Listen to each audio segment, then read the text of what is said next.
Antonio, another season 11 of Formula E. How are you feeling? Are you rested and recharged? I know a lot's happened since the end of last season.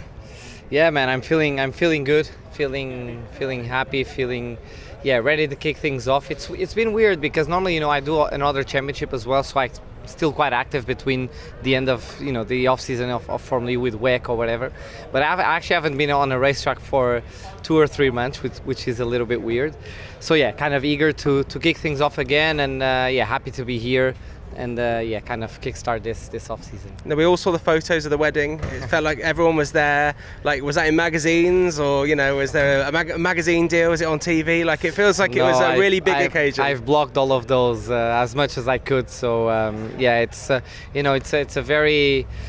very cool day. It's a very important day, and we wanted to keep it as private as possible. But I was happy to have a lot of friends there, and a lot of people from overseas that were able to make it. And it's quite emotional, and I was very happy to.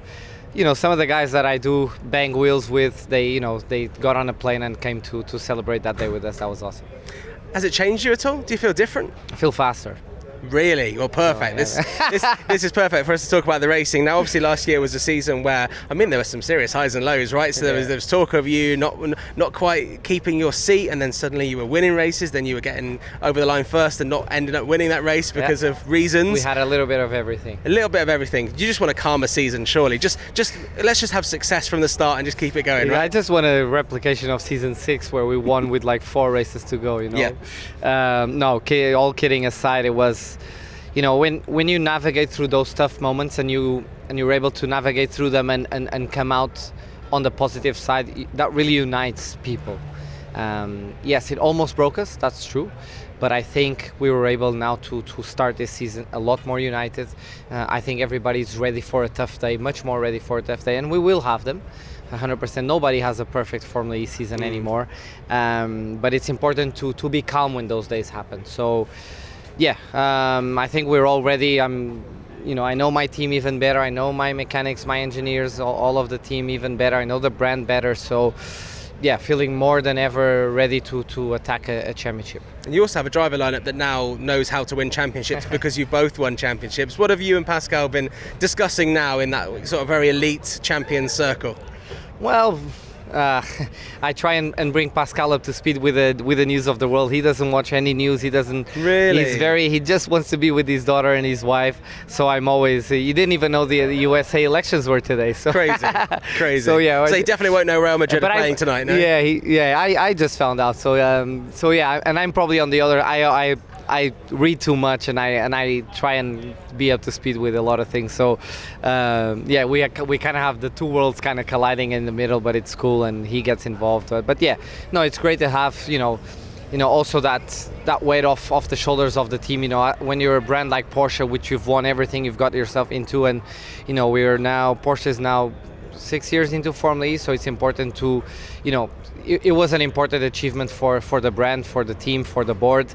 We haven't won everything, there's teams and constructors championships to be won, so I think that's, it's always important to set goals and achievements and, put the bar up there, and we've got something to chase again this year. When you won the championship, did you feel like pressure was off your shoulders after that first victory? Well, yes and no. You always want to be, you always want to have that ticked off your list and be on that list of champions. But again, with Jeff being the only double champion, that sets the bar, and I don't want to be the guy who's won it once and never came close again. Well, we have been close a couple of times, but winning it again, that's now, I don't like to see Jeff as the only double champion, so that's clearly the goal. Yeah, there's still some fight there. I think you need to change that. When we look at the car, we spoke to Pascal a little bit earlier on, and he was saying that the purple was all his idea. Is that true?